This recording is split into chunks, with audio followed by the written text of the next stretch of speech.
Hi everyone, we have a wonderful guest today. Please meet Rebekka. She's a talent acquisition specialist and a career coach. She reviews CVs every day and participates in tons of interviews. So she knows what hiring managers like to see and how they think. Welcome, Rebekka. Hi, Lidia. Thank you so much for inviting me. Would you, by the way, like to share a few words about yourself? Sure. Thank you for the introduction. That was already very good one. So I'm a talent acquisition specialist, means I work in recruitment and hire people to my company every day. I'm also a career coach and to help foreigners mostly who came to Finland, just like me, and are struggling with their job search here. So I came to Finland almost 7 years ago, and I did struggle a lot. So I made probably all the common mistakes that you can make in your job search. And it took me a long time to find a job in a Finnish company. So now my, let's say, mission or my wish is to help others to maybe make that journey a little bit shorter and more enjoyable, and to give advice, to give also moral support and kind of cheer you on. That sounds wonderful. I can relate to that since I came to Finland 6 years ago, and I remember at the beginning it's been so hard. I wish there would be someone like you to actually like take me in and explain things. It would save so much energy and frustration, first of all. Oh yes, it's so difficult. Yes, I know, but not impossible, I need to say. Exactly. I'm sure you all can do it, and you can do it much better than Lydia and me. We are here to make that possible. So great that you're joining us also. How we will move forward, we will first discuss the questions that actually international job seekers send to us. And after that, we will move to a CV and cover letter and a job ad that one of the followers sent for review. Starting with the questions from international job seekers. First and foremost, how important do you think the cover letter is while applying for jobs? Okay, before I answer, I want to give a short disclaimer that, of course, I went through it, I work in that industry, but my advice is still from my own experience and my own perspective. So please don't feel that you have to follow it by the letter and kind of pressure yourself. So it might apply for your situation and be very helpful, or it might not. So think a little bit about it and apply it to your own specific situation that you have. To answer the question about the cover letter, so I personally love cover letters. I love to read them, but unfortunately, there is not always time for that. So I always advise that anything that you think has to be read and noticed, put that in your CV. And if you want to write a cover letter, or even if it's required, keep it very, very short. Like even 1 page is too much, I would say. Half a page usually is fine. And then focus maybe on the why. That why do you want to join this company? Why is it such a great job?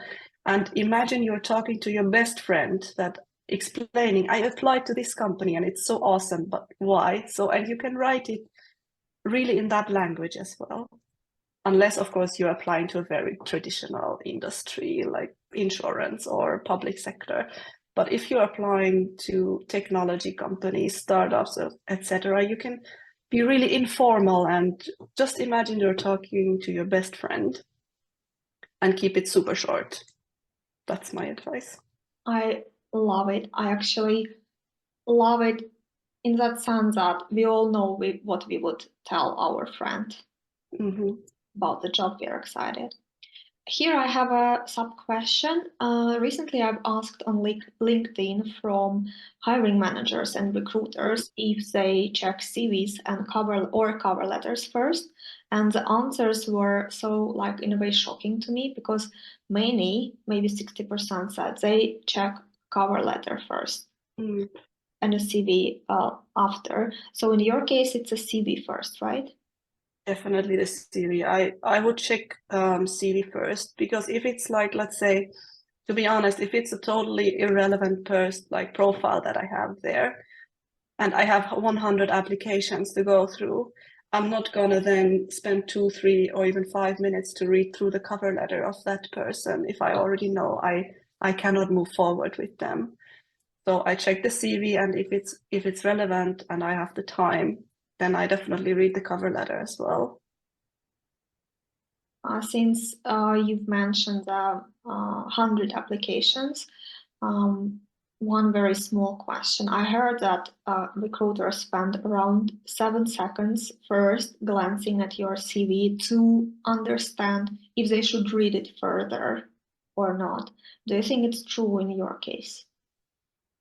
I think that number was never really proven. I think it is a short time, but it's longer than 7 seconds, definitely. So the way I read a CV is I first check, like, very, very quickly, can I glance like the relevant keywords that I'm looking for?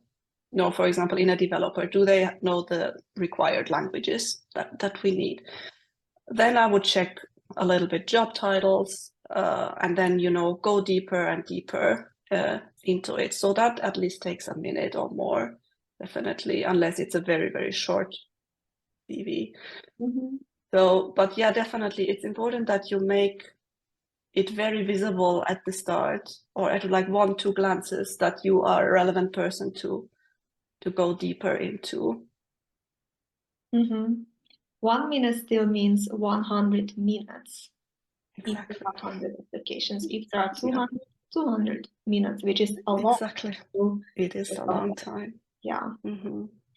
The second question is actually a little bit broad, but I still wanted to ask you to give a person this chance to ask you that.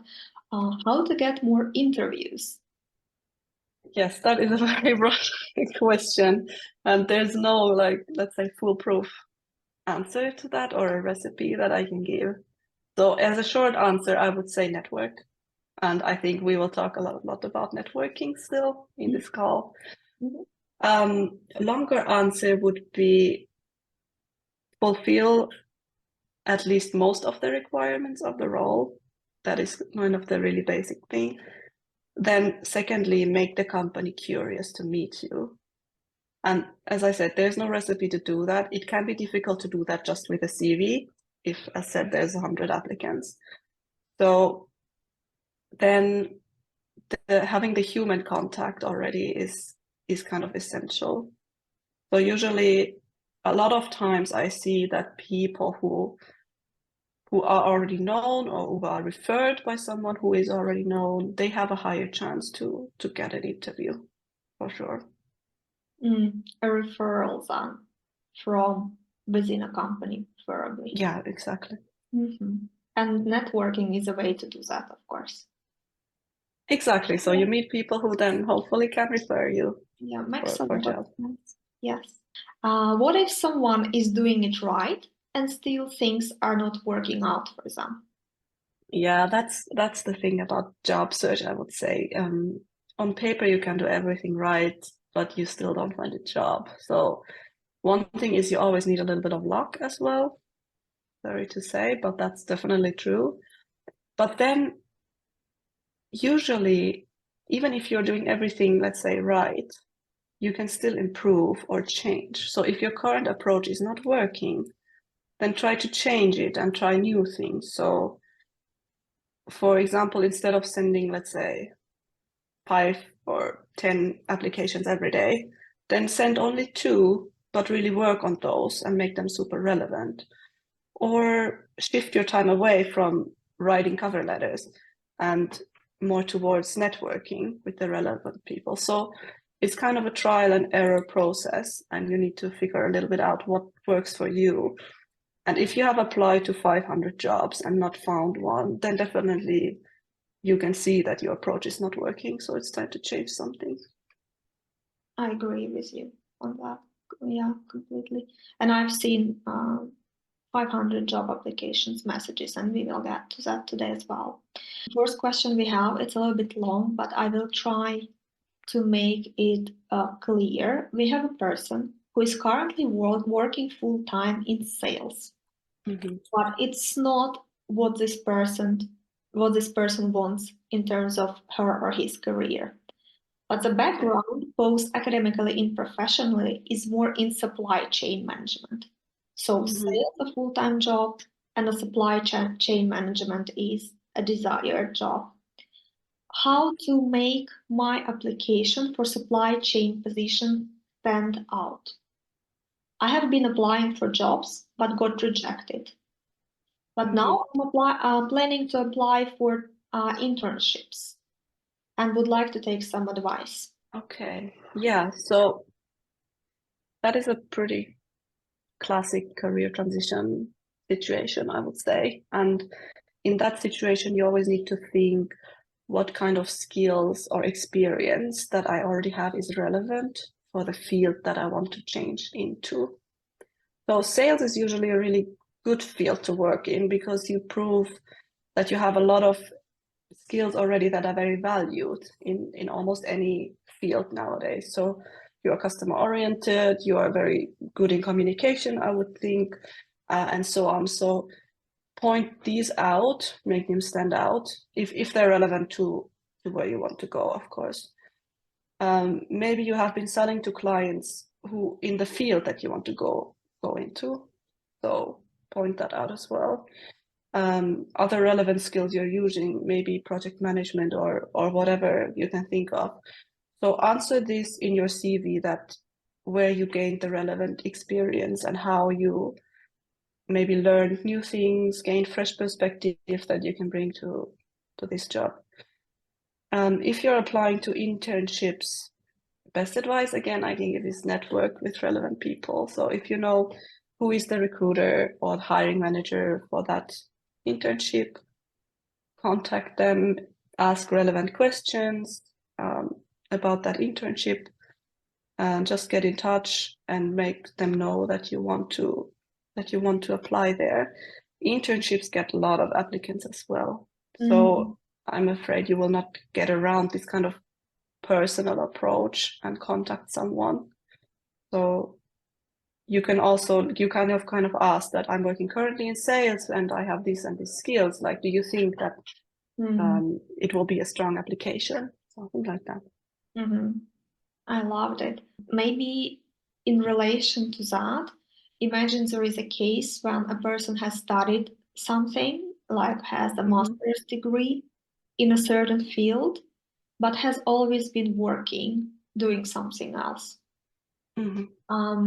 And of course, when there is a job that is from your studies, and the recruiter opens your application and sees that you have a completely like irrelevant job experience from the past, not even like slightly related to the current posting, person will not be invited to the interview. So what would your maybe short answer be in this case, because it's very similar to the one we have here? So I have no experience in the field, but I have the studies. What should I do? Should I go for internships, or should I still try to get like specialist jobs in this area? Yeah, good question. I would say go for more junior jobs in that area, especially if your job experience is totally unrelated. And I would also recommend that put your education then first on your CV and not your job experience. So, and also again, it's a good thing to reach out then before you even apply and ask about that, because they can advise you. And then you already have that connection. You can already kind of a little bit advocate for yourself that I have these studies, and hopefully it was not too long ago, like 20 years in the past, but maybe just 3 years in the past, and I have worked in something else, but I have gained these skills that are super relevant. So you can already kind of put yourself in their minds, and yeah, that's the best advice I can give in a short time. Thank you for that. Another question that we got, is there a minimum wage in Finland? How do I check if the salary offered to me is decent? Yeah, so there is no minimum wage in Finland, not at all. Usually, for a lot of sectors, you can check with unions. They have at least recommendations for employers what they should offer for certain seniority levels. So if you are in a union and you get a job offer, check with your union if you're not sure is it a fair one. They can usually advise you. If you're not in a union or for some reason your union cannot advise you, you can do some online research. There are some tools where you can find information. For example, Glassdoor. But be a little bit careful with that. So for Finland, it doesn't have really a lot of data. So it can be a super low example or a super high example. It's not necessarily, the actual picture. If you are not sure what to maybe ask or what would be a fair offer. So during the process, you could also already ask the company, the hiring manager or the recruiter, that what is like the range you have budgeted for this role. Maybe not as the first question, but during an interview, if they ask you, do you still have any questions, you can definitely ask that. And if you want to double check, maybe you know people who work in similar roles in other companies, ask them. Or as said, I think then union would be the best address to ask. In very extreme cases, ask a lawyer, but that would cost probably a lot, and they are not necessarily aware of all the ranges. But I must say, in my experience, Finnish offers are usually pretty fair. So they are usually not trying to lowball people a lot, let's say. Of course, companies always want to spend little, but they also have to keep in mind that you will find out what other people earn. And if it's super, different, that's in like extreme cases, it's legal case. In less extreme cases, you might leave because you're not happy with the unfairness. So these are considerations from company side. I often hear this question about this game a recruiter and a person is playing. So we are often asked, how much do you want to earn? And then someone advises to ask a recruiter, but what's your range? Because it depends. My answer would depend on that. Is it a fair question to ask? And in your personal case, have you been asked that, and how do you feel about that? I've been asked that, yes, a lot. And for me, because, well, in my case, when I ask that question, it's in the very first discussion. And my goal is not to kind of have a number for later that, but they said like 2.5. We could offer them 3, but they said 2.5, so we will offer them 2.5. For me, the goal with that question that I ask is to figure out, can we afford this person?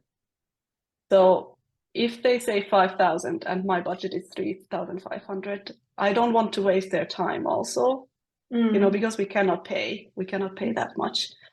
And I will be very open that, our budget is much lower. And then you can still decide, might you accept a lower offer as well? Would you be happy with that? But often people ask me then, what is the range for you? And I open that question I answer that question openly always. But then for me, it's a little bit more difficult to find out that would you be happy with that number? Because then, of course, you were thinking 5, I tell you it's 3.5, and you tell me, okay, I would be happy with 3.5. I have no means of evaluating that. Yes. Would you actually be happy with this?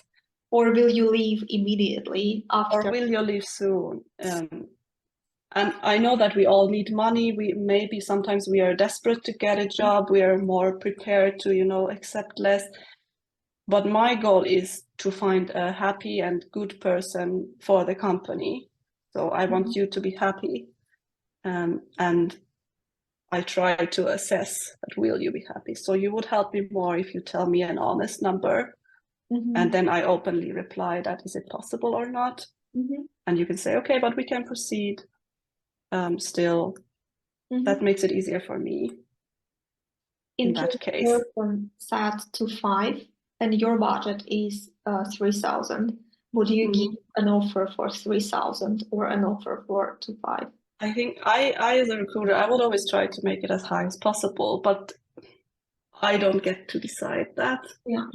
It's the hiring manager or even level above the hiring manager who then decides what we offer in the end. So that, I can say maybe what's realistic or what could be expected, but I cannot make the final, I cannot give the final answer. I understand that. Regarding this question on wages, I recently heard one answer that was a little bit shocking to me, but yet it's a working tool, and I will share it with you as well. I heard one, like in Finland, how much you earn is public information. It's available upon request. So I heard one lady before joining a company checked how much her co-workers are earning per year working for this company because it's available on LinkedIn. And then she got the average out of that. And she offered this amount and got accepted.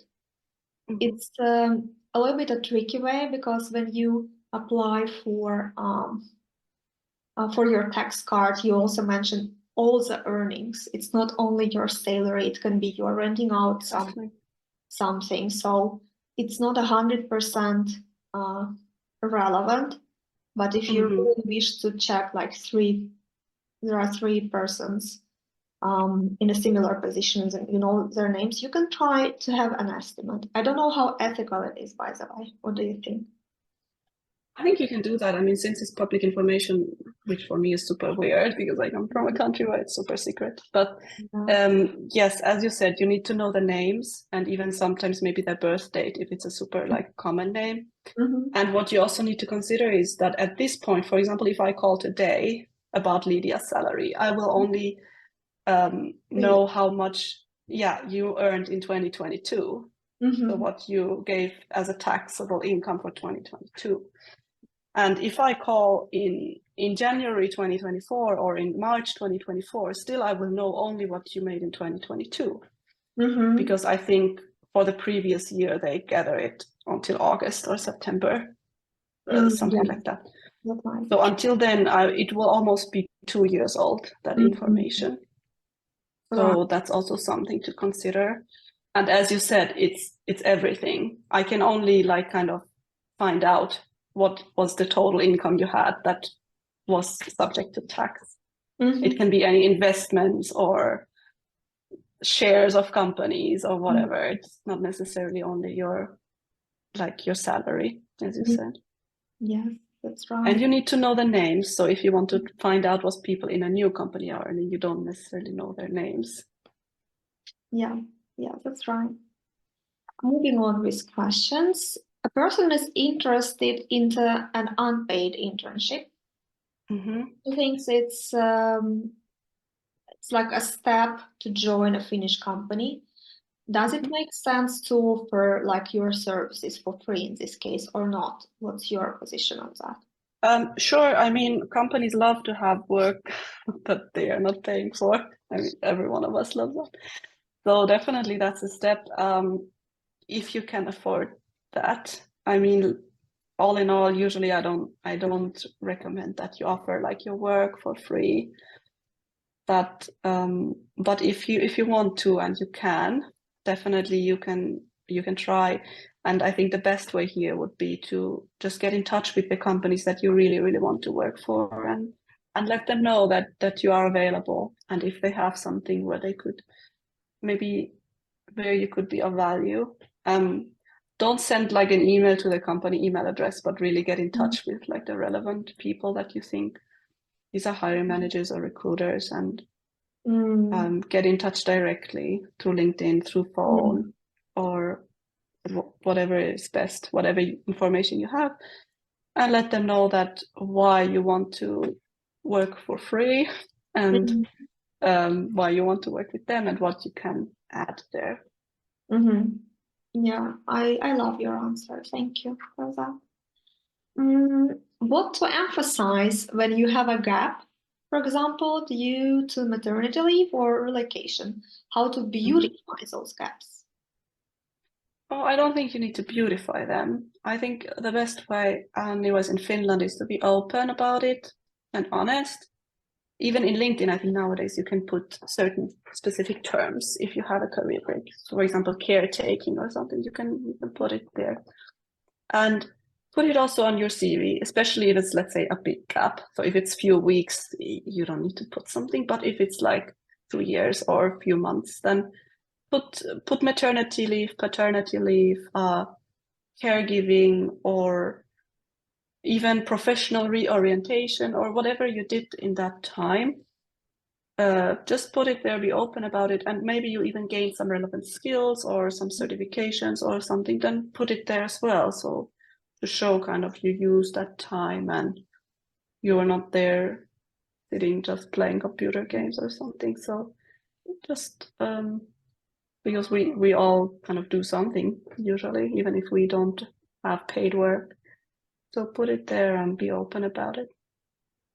Another related case that I'm seeing quite often, and it is sometimes hurting like my heart a lot when someone is moving from another country to Finland. And for example, they had a master's degree, 10 years of experience in their field, and they cannot find a job in Finland. People go to work, sometimes it's about survival, and they go to work for a completely unrelated company. So, but they, of course, they don't give up. They keep applying for jobs from their own field. What do you think in this case? Is it smart to put your unrelated job in, for example, customer service into the CV or not? It is. If you have worked for a certain, let's say longer than 1-2 months in that one, and you can always for sure find something relevant that you did that can also be helpful in the next job. We talk about transferable skills. So as I mentioned before, usually communication or customer orientation are some that are very sought after nowadays. So you can then point those out in these positions. Now we have a question. Actually, a wife is asking about her husband, which is so touching. My husband has 2 years of experience in hotel industry and 8 years in banking. Okay. And the diploma is in hotel management. Here in Finland, he has applied for more than 500 jobs since August this year. Wow. And even there is a case, I will not mention the company, when a person tried to get a job from there but was not hired, but someone else got hired through a reference. And of course, I understand there is a lot of there are many questions and frustration. So they're asking if the job searching process in Finland, is it about being equal or not? Do they treat people equally or not? Because it feels like it's not fair, the person is saying. Okay, yeah, I totally understand that sentiment. And I think often it feels really unfair. I remember I felt treated unfairly many, many times, especially if you get rejected. I mean, they mentioned that a person who was referred got the job. So that means that a person who worked at the company recommended them to the hiring team. And as I mentioned, that is a very, very valuable way to get into a company because we are people, so we trust kind of what we know or what we think we know. So if I work with Lidiia and she recommends someone to me, I trust that Lidiia knows what is required in our company and she knows that person is going to be a good person. So I'm going to put more trust in that than, let's say, a very abstract paper that I have in front of me of someone unknown. So it is very common, especially if, let's say, the qualifications and skills were the same, But one person I kind of know, the other one I don't. So it's very normal that people who hire then go for the known rather than the unknown. It does feel unfair, but it's super normal and it's human, I would say. Companies are interested to hire good people in a short time, and referrals are a great way to achieve that.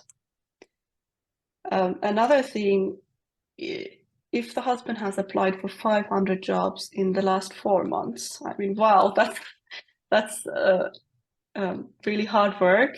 But I would say that's then maybe not the right approach to continue doing that, because it doesn't yield any results. So I don't know, of course, the situation or the story, but I would be more than happy to help. If you think I can, please reach out and we can take a look together at what we can change about that. Thank you for this answer. From my side, I'm a little bit more direct. You were soft in your answer.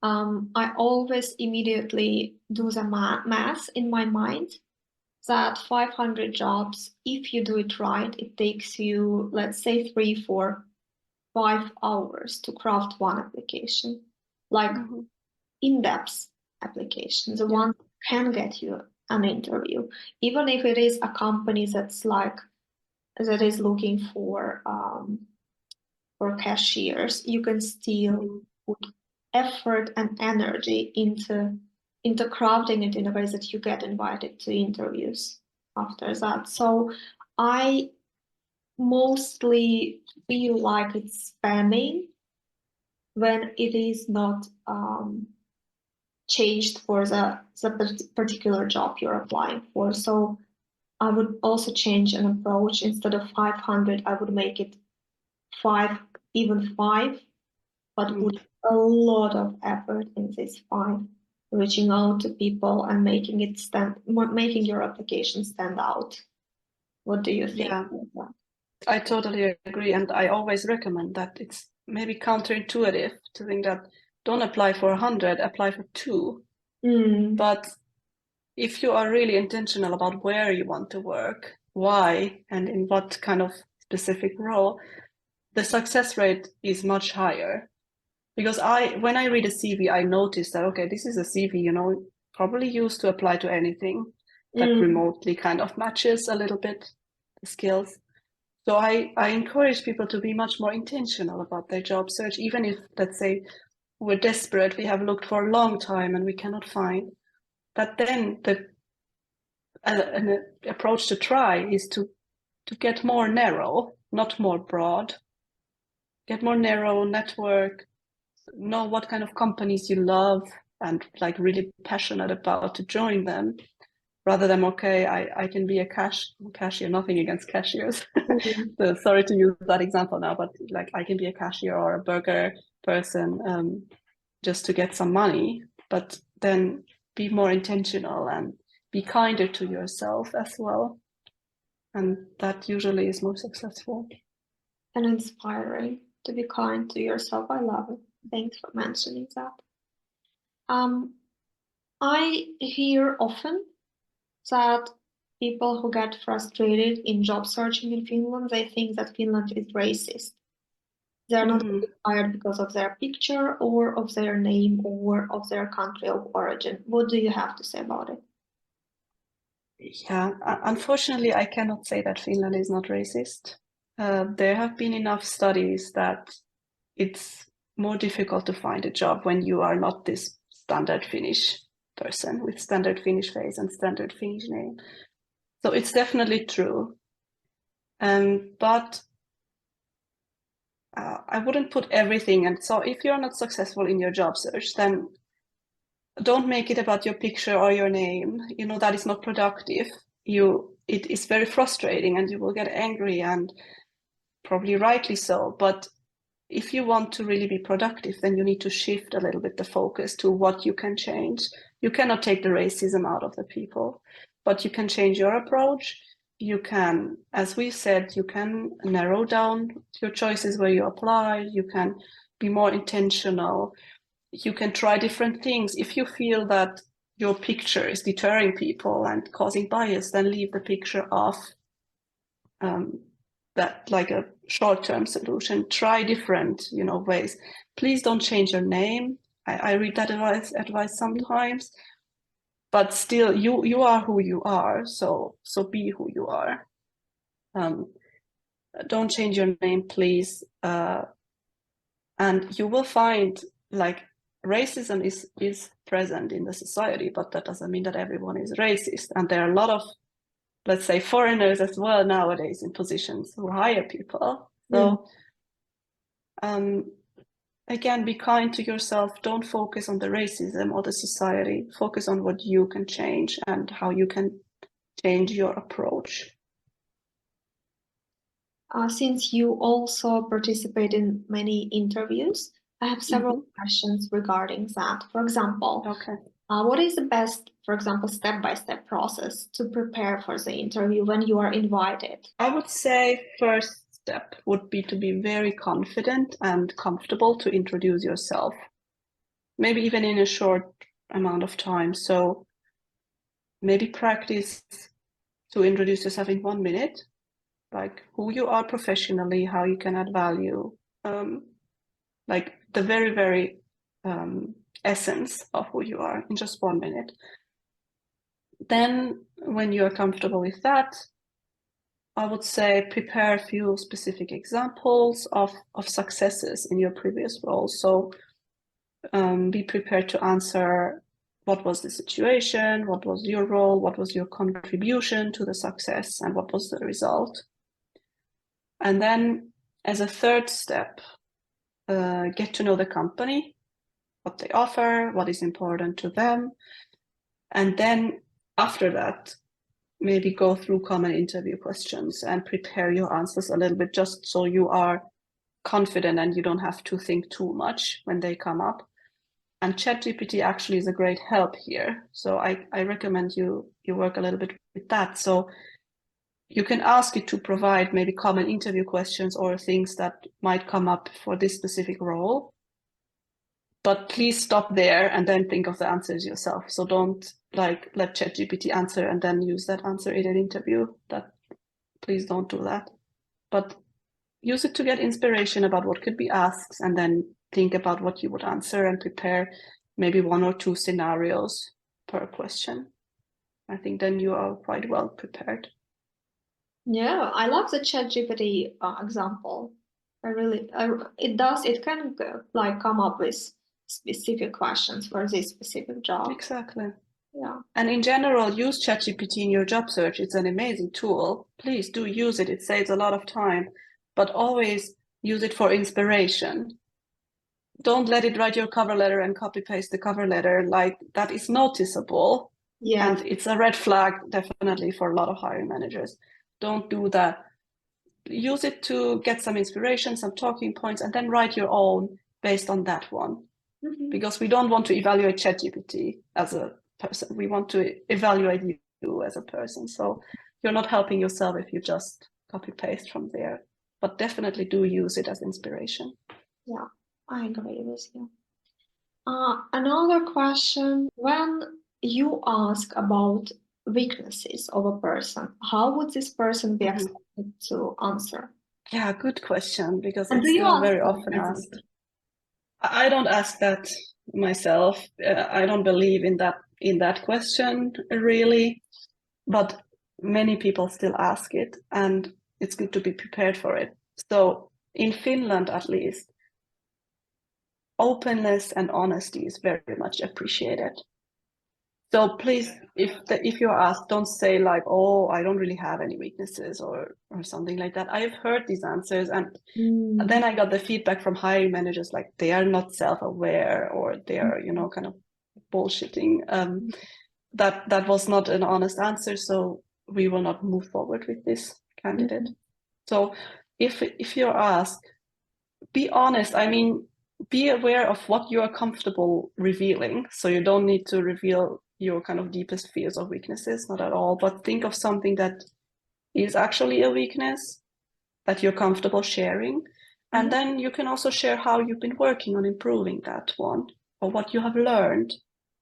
in your life regarding that. So it's always good to connect it to something positive, something future oriented, that maybe I'm shy to speak in front of people, but I've been putting myself into more and more situations to give presentations and so on. So I have really improved there.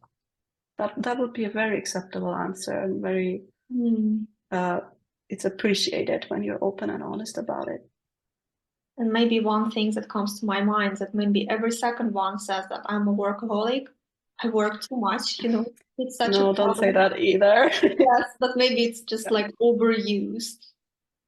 It's definitely overused, and I know during the 90s and so, I think it was always advised that kind of use a fake weakness, like something that is actually a strength, that use it as a weakness. Like, I'm too perfectionist, I'm never happy until everything is great, I'm a workaholic, I put my job above everything, so something like that. But it's not really appreciated anymore from company side.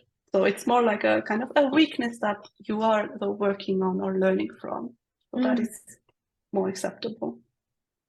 Yes, I like it. 2 more questions left. What does a good cover letter include? Oh, yeah. As we spoke about in the beginning, so it is more about things that are, maybe let's say, your whys. So why do you want to join that company? Why do you want to do the job? Why now, for example, but super short. So you can focus on, I've been following your company for years, and I really identify with your value of transparency, or whatever is the value. I work like that. Imagine you are talking to your best friend about why this job is great and why you are great for it. Humans in companies love to hear great things about themselves as well. So it can be good to say nice things there, but don't put anything that you feel is essential that they read it, because cover letters are not always read. Yes. Don't put your salary expectation or your saying that you have the right work permit to work in Finland and so on. That goes to CV. Okay. I had one more question, but you actually answered that. Like, I will read it anyways, because for many people, they don't know about a company, anything before they apply. There are limited choices on the market. So you apply wherever you have a chance to apply. And quite often the only reason you apply is money, because you need to pay for your life. But how to work around it when you need to talk about why this company? I think you've answered it a little bit already. We talked about it, that ideally you apply only to companies that you are actually excited to work for or to work with, so then you don't have that issue. But if that comes up, have a look at the company values. Nowadays every company has usually some info about that on their website, or the product. Be excited about the product or the values or their recent funding, or something nice. So try to find out some things about the company, and ideally don't lie. So if you are not excited about the product, then don't say that, oh, I love working with this kind of product, it's so exciting and so on. So that's not gonna get you far. Then rather don't apply, because it doesn't really make sense. Or be prepared to answer why, because once I also had an interview question. I was explaining that it was challenging to do one part of a job, but I did it very well, and I was asked why immediately. And if it's not true, then you might not answer it. Exactly.